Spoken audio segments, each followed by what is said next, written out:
नमस्कार दोस्तों, आज हम आए हैं बाबा भैरवनाथ धाम में। आइए इनकी कहानी जानते हैं और इनका दर्शन करते हैं। बकासुर रहा है। अच्छा। ये आदमी जान लेता रहा, जानता रहा और पारी पारा करते करते करते करते तो एक तेरी एक लड़की की मुझे पाड़ी है। उसके एक बच्चा था तेरा। बहुत रोना कि महाराज यहाँ बहुत पसंद हो गए। कहीं तेरे कहा कहीं 12 बजे डेट आया। कहीं बसा रहना। खैर ठीक है, आने दीजिए। बच्चा अपने पास मोबाइल है और जैसे वो झपटे वैसे उनको कहा कि मारे ना सीधा सब समाप्त हो गया। हल्ला हुई, बकासुर मारा था, बकासुर और बड़ा अत्याचार हुआ है। तब भगवान ऐसा कहन कि सब जनता हो जाए। शंकर जी की स्तुति, उनका ध्यान चिंतन इस श्लोक से किया जाता है। जय शिव ओंकारा, हर शिव ओंकारा, भज शिव ओंकारा। ओम ध्याय नित्यं महेशं रजतगिरिनिभं चारुचंद्रावतं संरत्नाकल्पोज्ज्वलांगं परशुमृगवराभिति हस्तं प्रसन्नं पद्मसीनं समन्तातस्तुतं तं अर्गणैर्व्यार्घकृतिं वशानं विश्ववाद्यं विश्वबन्धं निखिलभयहरं पंचभक्त्रं त्रिनेत्रम्। ॐ नमः शंभवाय च मयो भवाय च नमः। शशिललाट सुंदर सिर गंगा, नयन तीन उपबीत भुजंगा। आशुतोष तुम औघड़ दानी, आरती हरहूँ दीन जनी जानी। ओम नमः शिवाय, ओम नमः शिवाय। में भी आते हैं, अक्सर कांवर लेके जाते हैं और उसके बाद भी आते हैं बाबा के धाम में। जो भी मनोकामना पूरी करें वो बाबा किए हैं हमारी। शिव से बहुत प्रेम है हमारा। यहाँ जिला प्रतापगढ़ और इलाहाबाद के बीच में द्वैत वन था और द्वैत वन के अंदर एक राक्षस बकासुर का वास था। तो उस समय ये 3 जगह जहाँ रहते थे ये बकासुर महाराज, वहाँ पे ये एक चक्र नगरी थी, दूसरा बंकागढ़ था और तीसरा ऊंचा डीह था।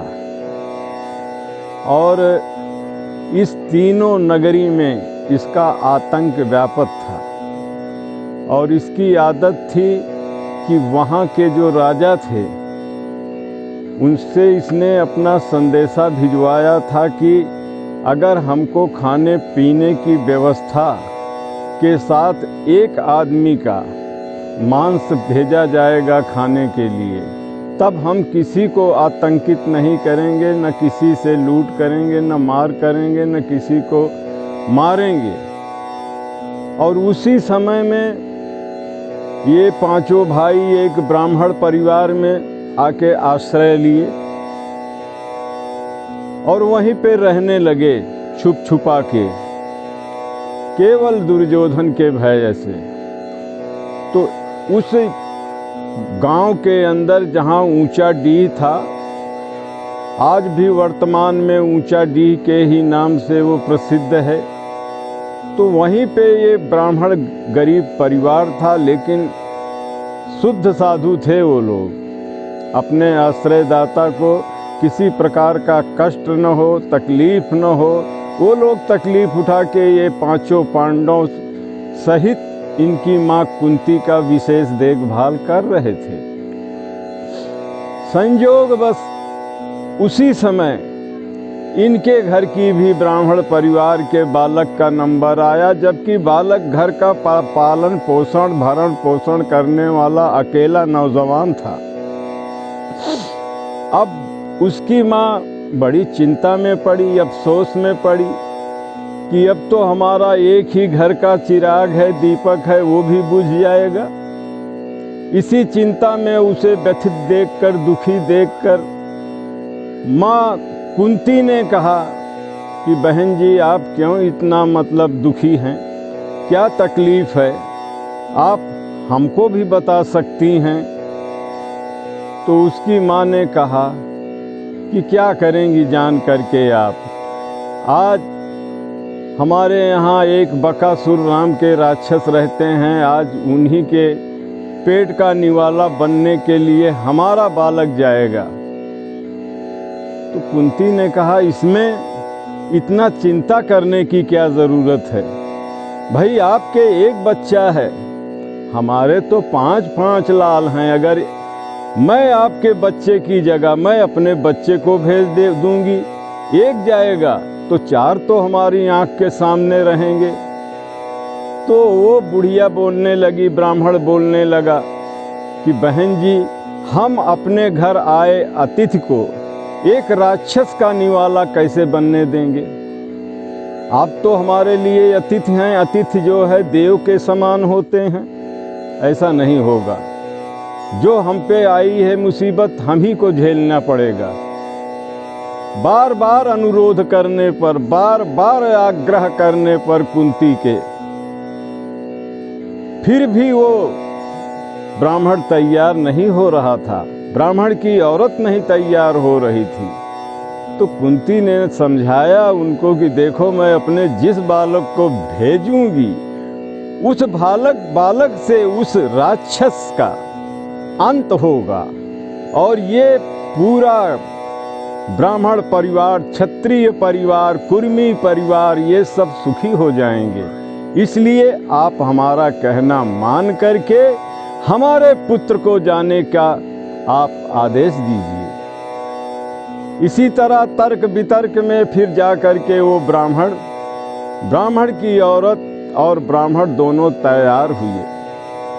अब जब रात में उसके भोजन की बारी आई तो भीम जो हैं भाई उनके मन में तो कुछ और ही था कि आज मैं इसका अंत करूंगा।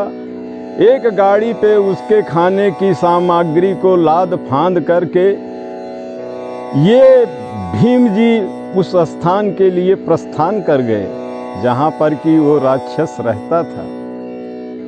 वहाँ पर पहुँचने के बाद भीम जी गाड़ी खड़ी करके उसमें से दही है, मक्खन है, खीर है, पकौड़ी है, सब खुद ही खाने लगे। ये देख करके उस राक्षस को बेहद क्रोध हुआ।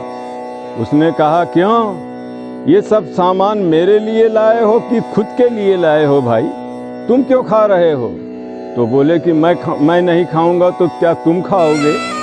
इसी तर्क वितर्क में वो राक्षस क्रोध से वशीभूत होकर के क्या कहते हैं भीम के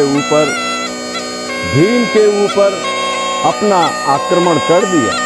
भीम तो भीम थे, पवन तनय थे, वो भी पवन के पुत्र थे। अब वो कहाँ पीछे हटने वाले हैं, उसकी बड़ी बड़ी सींगें थी, बड़े बड़े उसके वो थे। अब भीम जी ने उसकी सींग ही पकड़ करके उसको उठा दिया, पटक दिया पृथ्वी पर। अब इसी तरह लड़ते लड़ते उस राक्षस का अंत हो गया। अब जो है पूरे गांव वाले, पूरे समाज वाले जो थे क्षत्रिय कुल के, सब बड़े प्रसन्न हुए। वहीं पर बाबा भोलेनाथ जी का शिवलिंग प्रतिष्ठित किया गया 5 भाइयों द्वारा। और तब से भैया वो भोले बाबा सबका भय हरण करते हैं, भय हरण नाथ हो गए, भयहारी हो गए। और हमारे भय हरण नाथ की कुछ और ही महिमा है। वहाँ पर बाबा बैजू, बाबा भोले शंकर, बाबा हनुमान जी, राधा कृष्ण, विश्वकर्मा महाराज की मंदिर सब स्थापित हैं। लोग साल के 12 महीने मंगलवार को वहाँ पर दर्शनार्थ हेतु जाते हैं और मलमास, अधिमास, इन सब महीनों में वहाँ पर श्रद्धापूर्वक जल तर्पण करते हैं, रुद्राभिषेक कराते हैं, झंडा वहाँ पर पताका ले जाके चढ़ाते हैं और आज तक यही क्रम चालू है। वर्तमान काल में वही चक्र नगरी आज चकवड़ के नाम से प्रसिद्ध है और ऊंचा डीह भी वहाँ पे स्थापित है और बंकागढ़ तक उस राक्षस का आतंक था। आज वर्तमान में वही बंकागढ़ बांका जलालपुर के नाम से प्रसिद्ध हुआ है। ये तो है भाई भयहरणनाथ जी की महिमा और बाबा भयहरणनाथ हमारे विश्व में प्रसिद्ध हुए हैं और वहाँ पे माता गौरा और शंकर की प्रतिमा आज भी प्राचीन काल का वो मंदिर आज भी स्थापित है वहाँ पर, जिसमें बाबा भोले शंकर के साथ माँ पार्वती विराजमान हैं और दुनिया के देश के कोने कोने से श्रद्धालु, चाहे देश हो चाहे विदेश हो, वहाँ से आकर के शिव जी को जलाभिषेक करते हैं। और हम तो बचपन से आते हैं दर्शन करने। तो सावन में ज़्यादा आते हैं कि वैसे भी आते हैं? वैसे भी आते हैं दर्शन करने। क्यों यहाँ पे आते हैं? बस यहाँ हर मनोकामना पूरी होती है। अच्छा, क्या है श्रद्धा आपकी, क्या है यहाँ के लिए श्रद्धा? बस कहाँ? यहाँ मैं अपने बचपन से दर्शन करने आ रहा हूँ। अच्छा, कहानी बताएं कुछ यहाँ के। यहाँ की कहानी, यहाँ के पुराने लोग का बोलना कुछ ऐसा है कि यहाँ पर पांडव लोग भ्रमण करते हुए आए थे। यहाँ पर बकासुर नाम का एक राक्षस था जिसका वध यहाँ पर भीम ने यहाँ पर ही किया था, जिसके पश्चात यहाँ पर उन्होंने भोलेनाथ की स्थापना की। तब से भैरवनाथ नाम से प्रसिद्ध हुआ। वहाँ पर 3 समाधियाँ भी हैं भाई, पुरातन काल से यही चला आ रहा है वहाँ पे, जिसमें एक समाधि जो है एक बानरी की है। कहते हैं कि एक बनिया जो है वहाँ पे कटरा गुलाब सिंह है। कटरा गुलाब सिंह में एक बनिया क्रोध के वश में हो करके अपनी बाट से उस बानरी को मार दिया और बानरी जो है वहीं पे अपना प्राण त्याग किया। तो अगल बगल के सब वणिक समाज जो है उसको भला बुरा कहने लगे, जिसने उस बानरी के ऊपर अपना बाट से मारा था उसको। तो भाई समाज ये कहने लगा कि इसकी अंत्येष्टि हम ले चल के गंगा जी के तट पर करेंगे।